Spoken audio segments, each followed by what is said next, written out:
Assalamualaikum warahmatullahi wabarakatuh. Yang saya hormati dan saya muliakan ayahanda kita semua, Al-Habib Ahmad Al-Idrus, dan juga anak beliau, dan juga semua para sesepuh, semua para ayahanda yang saya anggap mereka sebagai ayah saya sendiri, tapi karena belum mengenal dari secara zahir, saya tidak bisa menyebutkan namanya satu persatu dan terbatasnya waktu. Tapi tidak mengurangi rasa hormat dan takzim saya dan cinta saya kepada mereka semua. Hadirin hadirat yang dirahmati oleh Allah. Fahamdan li Rabbin khassana bi Muhammadin wa anqadhana min dhulmatil jahli wad dayajili. Alhamdulillahilladzi hadana بعبده المختار من دعانا إليه بالإذن وقد نادانا لبيك يا من دلنا وحدانا لبيك يا رسول الله لبيك يا حبيب الله لبيك يا من للخير لبيك يا حبيب الله لبيك يا سيدي kehadirat Allah subhanahu wa ta'ala, Tuhan yang amat mulia dan agung, yang amat dermawan, yang amat mulia, seraya Ia memberikan kepada kita, mengaruniakan kepada kita nikmat Islam dan iman, dan itu adalah nikmat terbesar yang pernah diberikan adalah nikmat Islam dan iman, dan memberikan kepada kita nikmat sehat walafiat, memberikan kepada kita ribuan bahkan jutaan nikmat yang kita tidak bisa hitung. Wa in ta'uddu ni'matallahi la tuhsuha. Hadirin hadirat yang dirahmati oleh Allah, Allah telah memberikan kita nikmat.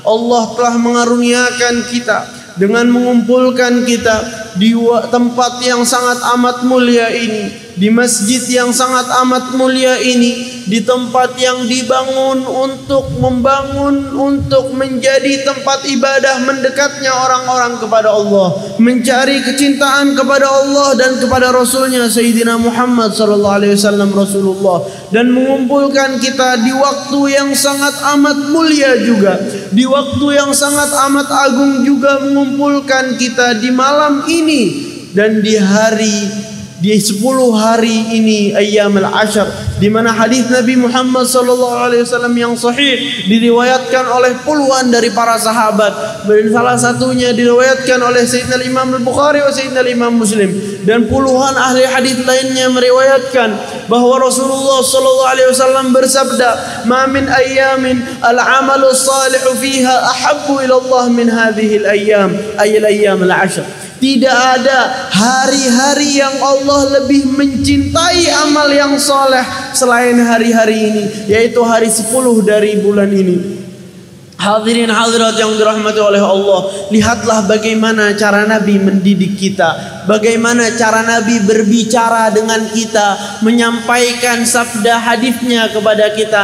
Beliau tidak bilang kepada kita, lakukan amal di 10 hari ini, sesungguhnya Allah akan kali lipatkan sangat banyak. Tidak. Beliau tidak mengatakan sesungguhnya 10 hari ini 10 hari yang paling agung. Tidak.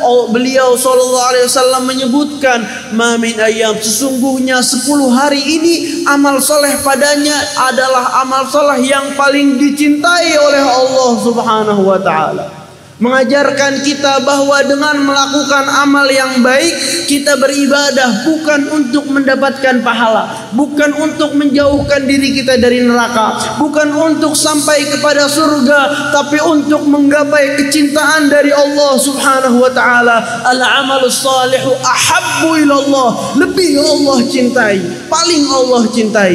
Jika sudah mendapatkan 10 ini, jika sudah mendapatkan kecintaan ini, yang lain akan datang. Apa itu? Di mana di hadis-hadis lainnya beliau juga menyebutkan bahwa amal satu orang yang menghidupkan malam, satu malam dari 10 malam ini, dari tanggal 1 sampai tanggal 10 bulan ini, akan Allah berikan dia pahala satu malam itu seperti pahala 1 tahun dia beribadah kepada Allah. Dan puluhan hadis lainnya yang menyebutkan keutamaan dan kemuliaan hari-hari ini. Allah mengumpulkan kita di hari-hari yang Ia cintai, di tempat yang Ia cintai, bersama orang-orang yang kita cintai. Apa artinya ini? Apa artinya ini semua jika bukan karena Allah Subhanahu wa ta'ala ingin kita mencintai Allah, mengenal Allah, merindui Allah Subhanahu wa ta'ala. Hadirin hadirat yang dirahmati oleh Allah, diteruskan hadisnya oleh Nabi Muhammad SAW sampai ditanyakan oleh salah satu sahabat, walal jihadu fi sabilillah, wahai Rasulullah, jika engkau bilang amal saleh di 10 hari ini paling dicintai oleh Allah, bagaimana dengan peperangan di jalan Allah? Bagaimana dengan jihad di jalan Allah? Ini berbicara dengan jihad yang sesungguhnya, yang sudah hampir punah di zaman kita sekarang ini. Walal jihad fi sabilillah, jihad berperang, membawa nyawanya di jalan Allah. Allah lebih mencintai mana? Dijawab oleh Nabi Muhammad, walal jihad fi sabilillah illa man kharaja bimalihi wa nafsihi wa lam yarja' bidzalika bi syai', min dzalika bi syai'.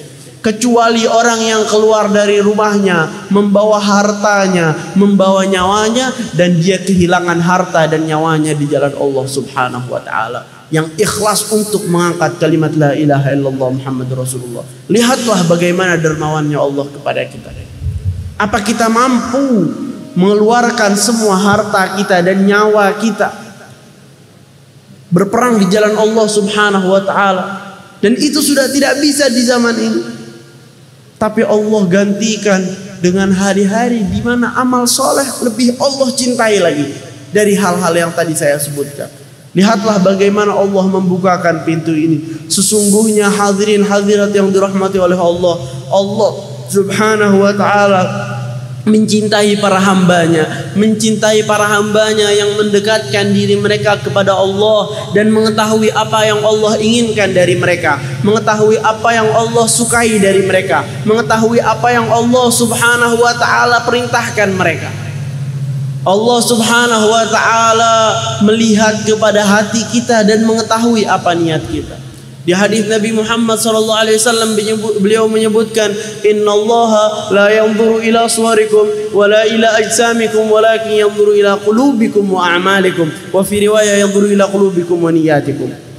Di mana Nabi Muhammad SAW bersabda, sesungguhnya Allah tidak melihat kepada tubuh dan tampang kalian, tapi Allah melihat kepada hati dan amal kalian, dan di riwayat lainnya kepada hati dan niat-niat kalian.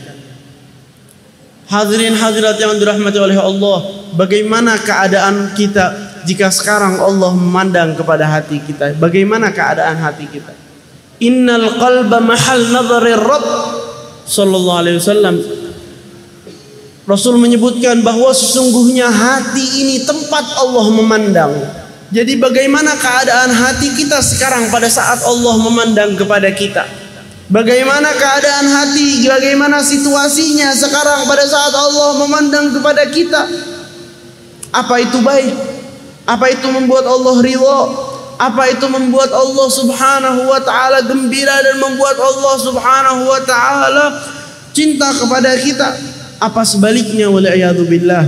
Sesungguhnya ada banyak orang di mana Allah Subhanahu wa ta'ala mengalilipatkan, menyebutkan, di mana Nabi Muhammad SAW menyebutkan bahwa Allah Subhanahu wa ta'ala, jika satu orang hamba melakukan amal yang baik, Allah Subhanahu wa ta'ala akan berikan kepada dia 10 kali lipat sampai 700 kali lipat. Kenapa ada antara 10 sampai 700? Kenapa ada jarak ini? Di mana kita akan mendapatkan antara 10 atau 700 ini?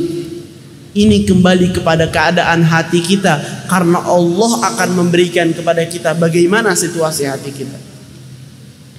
Hadirin hadirat yang dirahmati oleh Allah, karena itulah nanti di hari kiamat Allah Subhanahu wa ta'ala akan membuka keadaan hati kita. Allah akan menunjukkan semua yang kita simpan di dalam hati kita, akan Allah tunjukkan di hadapan semua makhluk, di hadapan semua orang, menunjukkan semua yang tertutup.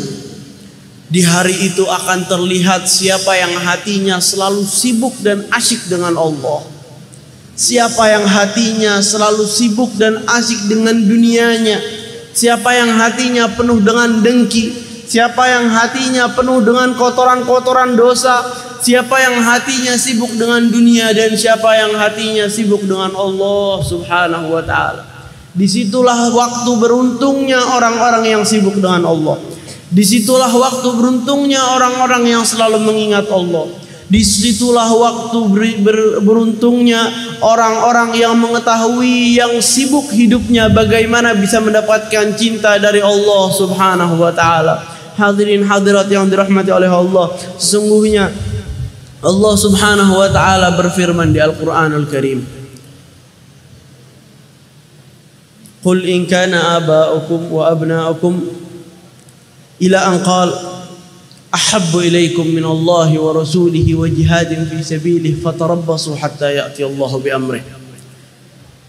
Katakan, jika keluarga kalian, harta kalian, diri kalian, pekerjaan kalian, dan semua yang kalian miliki lebih kalian cintai daripada Allah dan Rasulnya, dan di perjalanan peperangan di jalan Allah dan Rasulnya, maka bersiap-siaplah atas datangnya kemurkaan Allah Subhanahu wa ta'ala. Lihat bagaimana Allah Subhanahu wa ta'ala tidak pernah bilang siapa yang kalian yang kurang amalnya, atau amalnya tidak sempurna, atau sholatnya sering tidak sempurna, atau bacaan-bacaannya sering banyak yang salah, akan turunkan murkaku kepadanya. Tidak. Allah bilang siapa yang hatinya keluar dari jalan yang kuinginkan, aku akan turunkan kemurkaanku kepada mereka. Allah tidak melihat kepada amal yang kita lakukan, karena Allah tidak membutuhkannya. Allah tidak membutuhkan salat kita, Allah tidak membutuhkan ibadah kita, Allah tidak membutuhkan sedekah kita, Allah tidak membutuhkan semua itu. Tapi Allah Subhanahu wa ta'ala memerhatikan keadaan hati kita. Itu tempat yang Allah perhatikan. Itu tempat yang Allah akan ridho jika tempat itu benar, yang Allah akan murka jika tempat itu buruk. Dan juga bahwa Rasulullah menyebutkan, inna fil jasadi mudghah idza saluhat salahal jasadu kulluh wa idza fasadat fasadatil jasadu kulluh fasadal jasadu kulluh ala wahyal qalb. Sesungguhnya di tubuh manusia ada gumpalan daging yang jika itu jadi benar, semua akan benar tubuhnya, dan jika itu jadi buruk, semua akan buruk. Ala wahyal qalb, sesungguhnya itu adalah hati, kata beliau sallallahu alaihi wasallam. Jadi dengan kita memperbaiki kondisi situasi hati kita, semua hari-hari kita akan membaik. Amal-amal kita akan membaik. Semua kehidupan kita akan membaik.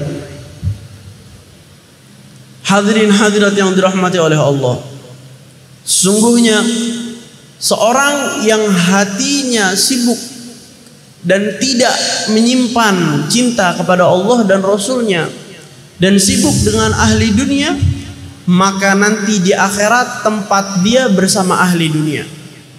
Nah, maka nanti di akhirat tempat dia tidak akan dekat dengan Allah dan Rasulnya.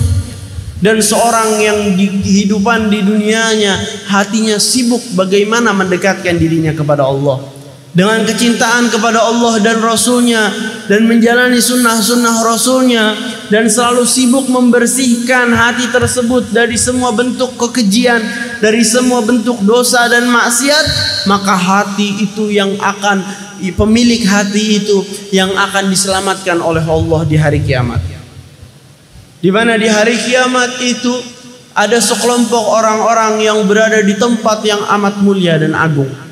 Mereka berada di sisi para nabi Allah, di sisi para orang-orang yang Allah ridhoi, di mana disebutkan sesungguhnya nanti di akhirat ada tempat-tempat yang disiapkan oleh Allah untuk kelompok orang, yaghbituhumun nabiyyuna wasyuhada, bahkan para nabi Allah dan para orang-orang yang syahid di jalan Allah, mereka iri dan bingung tempat siapa ini. Dan pada saat mereka bertanya kepada para malaikat, dijawab oleh para malaikat, itu adalah tempat orang-orang yang mencintai satu sama lain karena Allah. Bukan memberi satu sama lain, bukan memberikan hadiah satu sama lain, bukan menjaga satu sama lain, mencintai satu sama lain karena Allah. Contohnya seperti apa? Seperti perkumpulan kita ini. Apa kita berkumpul untuk kepentingan pribadi? Kita semua berkumpul untuk Allah. Datang untuk memperbaiki keadaan kita, situasi hati kita dengan Allah. Ini sebab kita berkumpul. Ini sebab kita berkumpul, maka perkumpulan ini adalah perkumpulan yang dipenuhi cinta untuk Allah Subhanahu wa taala. Apa kalian akan mendapatkan manfaat dari saya jika bukan ajakan kepada Allah? Apa saya tidak akan mendapatkan manfaat dari kalian jika bukan datang untuk mengajak kalian mengenal Allah dan mengajak diri saya sebelum itu?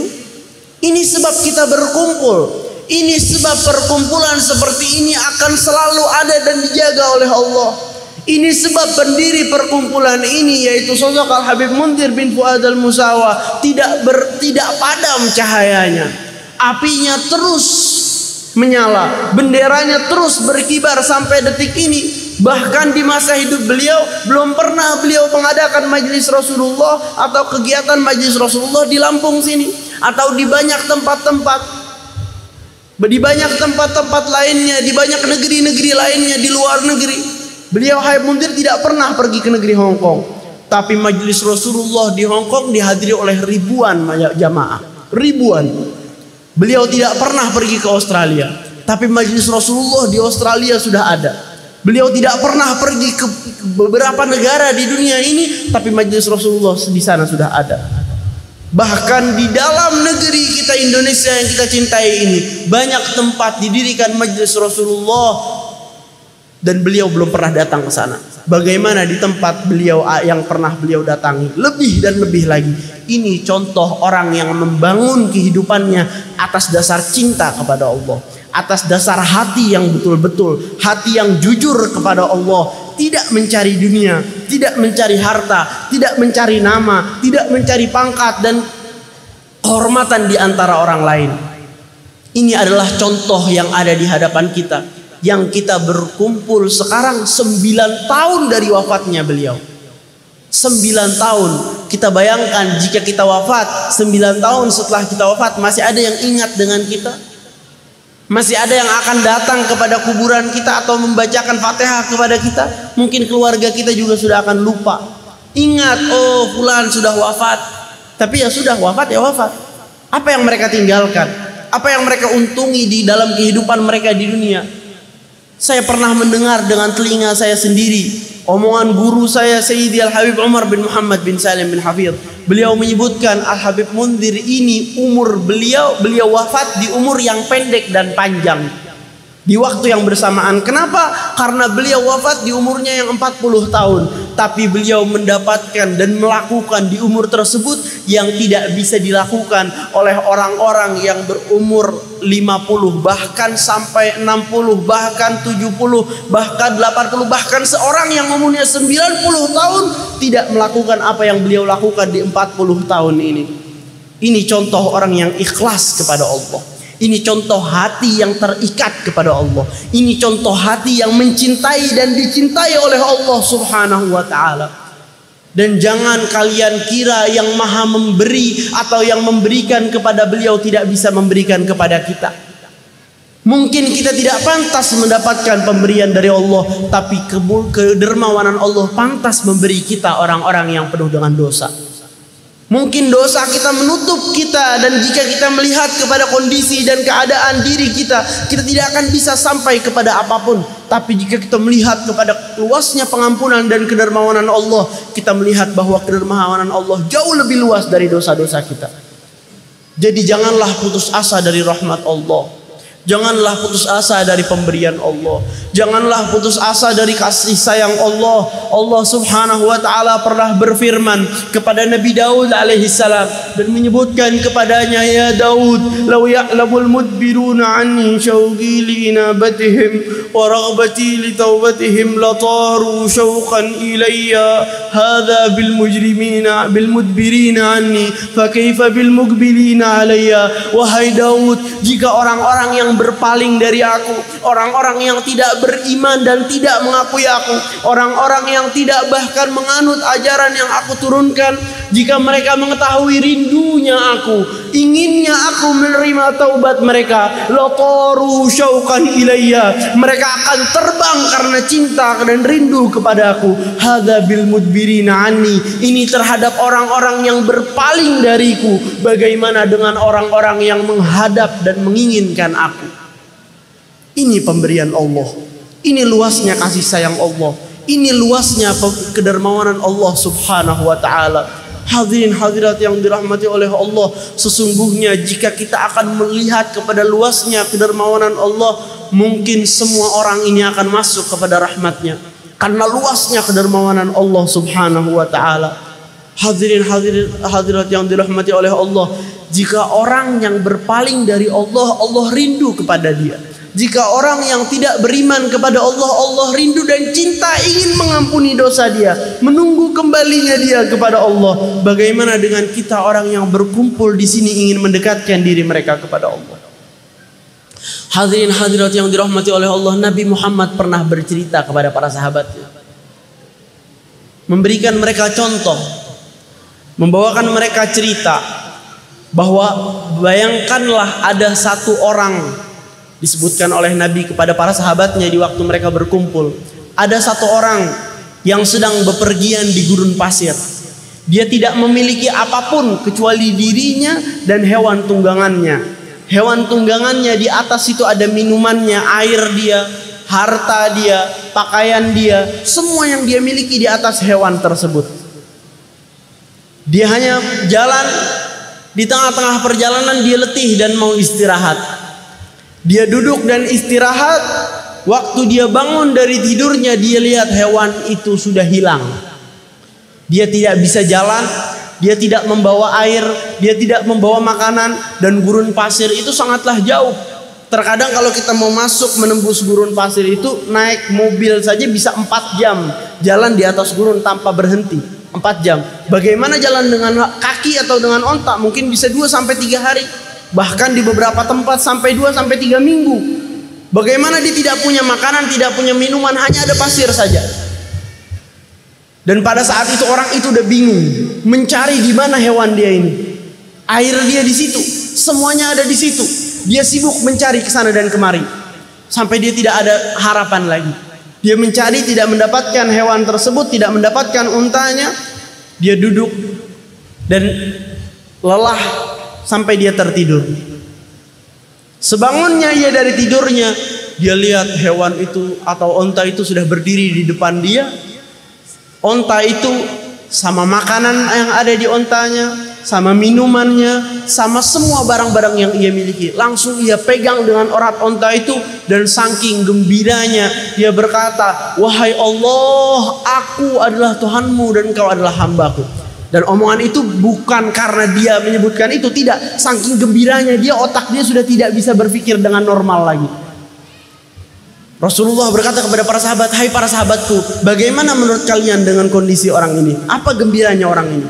Dikatakan oleh para sahabat, "Ini adalah kegembiraan yang luar biasa, hai Rasulullah." Karena mereka mengetahui situasi tersebut, karena mereka hidup di zaman itu. Jadi contohnya sekarang kalau kita lagi bepergian, naik mobil atau naik motor atau lain sebagainya, uang, dompet, semua yang kita punya dalam mobil. Kita turun dari mobil mau beli barang, tiba-tiba mobil kita hilang. Bagaimana keadaan kita? Bagaimana bingungnya kita? Atau motor kita hilang, kita tidak bisa pergi kemana-mana. Dompet kita di situ, kartu KTP, ATM dan semua ada di situ. Dan tiba-tiba kita menemui lagi mobil kita itu. Bagaimana gembiranya keadaan kita? Seperti inilah cerita Nabi Muhammad kepada para sahabat. Lalu Nabi Muhammad tutup ceritanya dengan, sesungguhnya gembiranya Allah kepada satu hamba yang kembali bertaubat kepada Allah lebih daripada gembiranya orang ini. Lebih daripada gembiranya orang yang menghilangkan segalanya dan mendapatkannya kembali. Ini keadaan Allah subhanahu wa ta'ala dalam menerima hambanya yang bertaubat. Allah menyebutkan, berfirman di Al-Quran, di mana ada di hari itu salah satu musuh Allah subhanahu wa ta'ala di awalnya, yaitu seorang yang membunuh paman Nabi Muhammad SAW, Wahsy. Setelah Fatah Makkah dia mau masuk Islam, tapi dia masih takut karena besarnya dosa dia. Allah Subhanahu wa taala turunkan ayat, sesungguhnya bagi orang-orang yang akan beriman dan beramal soleh akan Allah ampunkan dosanya, akan Allah terima iman mereka. Lalu Wahsy ini bilang, jika aku masuk Islam, jika aku beriman, bagaimana dengan kondisi dosa-dosa yang dosanya biasa-biasa saja akan diampunkan? Tapi jika dosaku aku membunuh paman Nabi Muhammad SAW, salah satu sosok yang paling dicintai oleh Rasul. Lalu Allah Subhanahu setelah mendengar itu Nabi Muhammad, beberapa waktu setelahnya Allah berfirman lagi, sesungguhnya orang yang bertaubat kepada Allah akan Allah Subhanahu wa taala terima taubatnya dan akan Allah ampuni dosa-dosanya. Lalu sahabat ini atau Sayyidina atau Wahsy ini bilang, aku belum puas lagi dengan ini. Mungkin ini bukan untuk orang-orang seperti aku. Mungkin ini untuk orang-orang yang mereka bermaksiat dan melakukan dosa. Tapi bagaimana aku nanti setelah beriman? Apa rahmat Allah ini mampu menampung aku? Lalu turun ayat yang amat mulia dan agung, menjadi harapan untuk jutaan bahkan semua umat Islam. Allah Subhanahu wa taala menyebutkan, Qul ya ibadiyalladzina asrafu ala anfusihim la taqnatu min rahmatillah. Dan katakanlah wahai Muhammad kepada hamba-hambaku, kata Allah. Allah tidak bilang kepada para hamba-hamba itu atau kepada keturunan Adam atau kepada para manusia. Allah berkata kepada hamba-hambaku, disandarkan nama mereka kepada Allah, kepada para hamba-hambaku. Qul ya ibadiyalladzina asrafu ala anfusihim, yang mereka sudah melampaui batas mereka dalam melakukan dosa, melampaui batas mereka dalam melakukan keburukan, melampaui melakukan kezaliman yang berlebihan terhadap diri mereka sendiri. La taqnatu min rahmatillah, jangan sama sekali kalian putus asa dari rahmat Allah. Innallaha yaghfirudz dzunuba jami'a, sesungguhnya Allah mengampuni dosa yang seperti apapun itu dosanya. Innahu huwal ghafurur rahim, sesungguhnya ia paling pengampun, paling maha menyayangi. Hadirin hadirat, bayangkanlah bagaimana luasnya pengampunan Allah. Apa dosa-dosa kita tidak pantas diampuni oleh Allah? Apa setelah semua ini kita masih belum mau lagi kembali kepada Allah? Apa kita tidak mau menerima semua pemberian ini dari Allah? Lihatlah bagaimana Allah Subhanahu wa taala melakukan dan menjalani segalanya untuk membuat kita cinta dan kembali kepada Allah. Dan lihatlah kepada diri kita, kita selalu melakukan hal-hal yang keji, kita melakukan maksiat seakan kita tidak butuh kepada Allah Subhanahu wa taala, dan kita yang paling butuh kepada Allah. Allah yang maha kaya daripada kita. Hadirin hadirat yang dirahmati Allah, kita minta kepada Allah, kita bermunajat kepada Allah Subhanahu wa taala. Semoga Allah memperbaiki keadaan hati kita, semoga Allah mengampuni dosa-dosa kita. Wahai Allah, sesungguhnya kita banyak melakukan dosa. Wahai Allah, kita sering lalai. Wahai Allah, kita sering lupa, tapi kita kembali kepadamu dan bertaubat. Wahai Allah, sesungguhnya Engkau yang menyebutkan bahwa Engkau mencintai hamba-hambamu yang suka banyak bertaubat. Kau mencintai hamba-hambamu yang selalu kembali kepadamu. Kau mencintai hamba-hambamu yang mengingat bahwa Engkau yang maha pengampun. Maka kami kembali kepadamu, meminta pertolongan kepadamu, meminta ampunan kepadamu, mengetahui bahwa dosa-dosa kami yang sangat besar, mengetahui bahwa maksiat kami yang sangat banyak.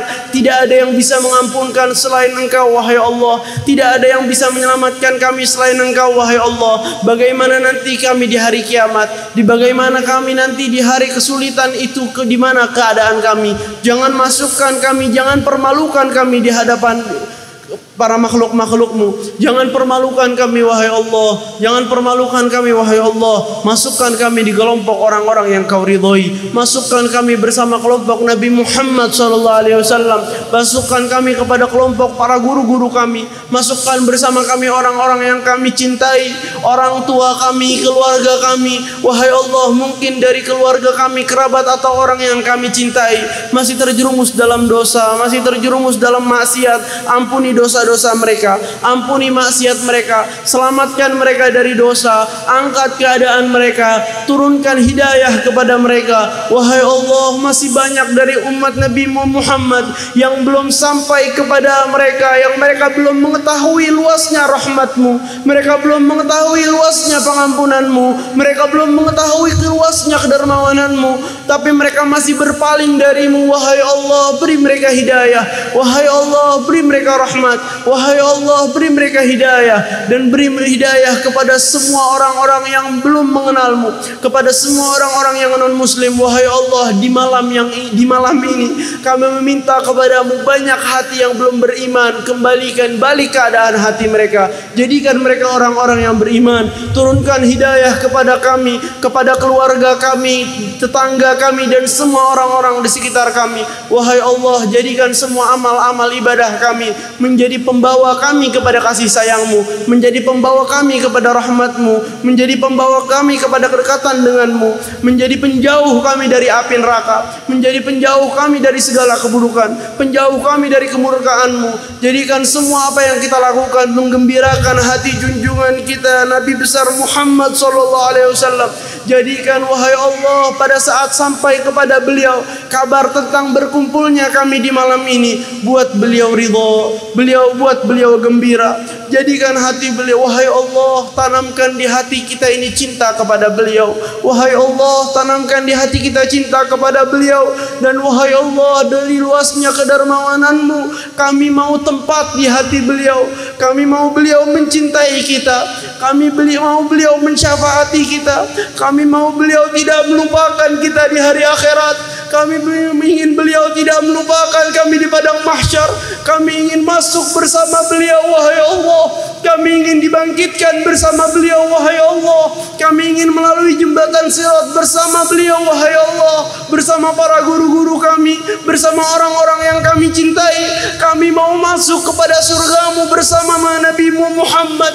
Kami mau masuk kepada surga-Mu bersama Nabi-Mu Muhammad. Wahai Allah, kedermawanan-Mu mampu memberikan itu kepada kami. Kedermawanan-Mu akan memberikan itu kepada kami, walaupun kami tidak pantas mendapatkannya. Wahai Allah, kami merendah mengemis di bawah-Mu. Wahai Allah, kami mengemis di bawah pintu rahmat-Mu. Apa mungkin orang-orang yang telah mengangkat tangannya meminta kepadamu, kamu kembalikan tangan itu dalam keadaan kosong?